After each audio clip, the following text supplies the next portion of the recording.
Our next guest has been to Nigeria in his former role as America's International Religious Freedom Ambassador. He's been sounding the alarm on this issue. Sam Brownback joins me now. And Sam, this has been a problem for quite some time. Now President Trump putting his money where his mouth is and striking. Your reaction?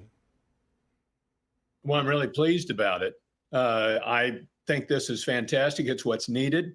We need to tell these Islamists in Nigeria that we're going to act. We're going to take decisive action. We're not going to stop at this until this has stopped itself. Nigeria is the most deadly place on the planet to be a Christian. And it's got a very large Christian population. And you've got this jihadist movement that's trying to make a caliphate. This really just isn't about the Christians being attacked. It's really about not allowing a terrorist jihadist organization to take over a portion or all of that country and region and get a caliphate established. And we'll have a much bigger problem if that happens. So I'm glad the president took such decisive action. You know, Sam, I also saw that Mike Waltz, the U.S. ambassador to the UN, was praising this, talking about it. And it got me thinking, where has the UN been? The United Nations exists to resolve disputes just like this, and they seem to have been radio silent. I think they're worse than radio silent. They're complicit with their silence. When they won't call out Islamic terrorism, and particularly in such a wide area of what's going on in that region called the Sahel, you've got Islamic jihadists working that entire area. And this is precisely something that the UN should be calling out and saying, this has got to stop. They've had 3 coups in that region already. You've got the Chinese and Russians messing around in the region as well, not in a constructive fashion whatsoever. And this could destabilize really the entire area, if not the entire African continent. You know, Sam, it took literally a super celebrity like the rapper Nicki Minaj to go to the UN to try and shake trees to get them to pay attention. It's clear they didn't seem to remember that. But what do you make of the fact that Nicki Minaj, at the risk of great criticism, leaned into this, gave her platform and her celebrity to bring attention to it, and it has gotten a lot of attention, perhaps more so than it would have had Nicki Minaj not chosen to speak out? Absolutely. Bill Maher has spoken out on it, not generally known as a Christian voice out there speaking out. You had 50 top athletes speaking out recently. Noticeably, a number of Nigerian athletes didn't because they're fearful of retribution against their families that are still in Nigeria.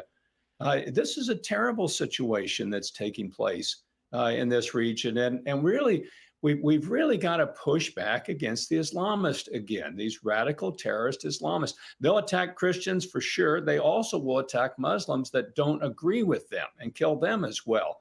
And I'm glad that the Nigerian government helped us on this. I just think we've got to really work long term to put solutions in place where you can have the Christians in that country be safe and protected so that you can develop. The region's not going to develop further if you got all this sort of attacks and terrorist activities that are taking place. Yeah, you point out a really important point, Sam, and that is that the Nigerian government is working with us. As you heard from our reporting, the Nigerian officials sharing intel with the U.S. Where are these terrorists? Where do you see, and we also reported from Secretary of War Hegseth that more to come, he wrote on social media. Where do you see this heading?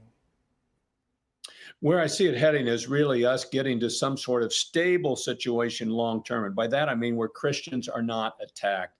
The first Trump administration, he pushed on the president then of Nigeria to respond to these attacks. They did. The attacks went down for a while, but it didn't change the structure. The structure maintained itself. And this is northwest Nigeria we're talking about. In the center area, you've got the Fulani, radicalized pieces of the Fulani herdsmen that are attacking primarily Christians in that region. That's a longer term problem. I just think we've got to really get at this and provide localized protection that can be there year in, year out, and not dependent upon the United States or other outside forces coming in to protect them. Well, in this show and Will Kane were among the first to really start raising attention on this issue. We will continue to follow it. Former Governor Sam Brownback, it's hard to not revert back to calling you Governor. Thank you, sir, for your insight as always. Hey, Sean Hannity here. Hey, click here to subscribe to Fox News YouTube page and catch our hottest interviews and most compelling analysis. You will not get it anywhere else.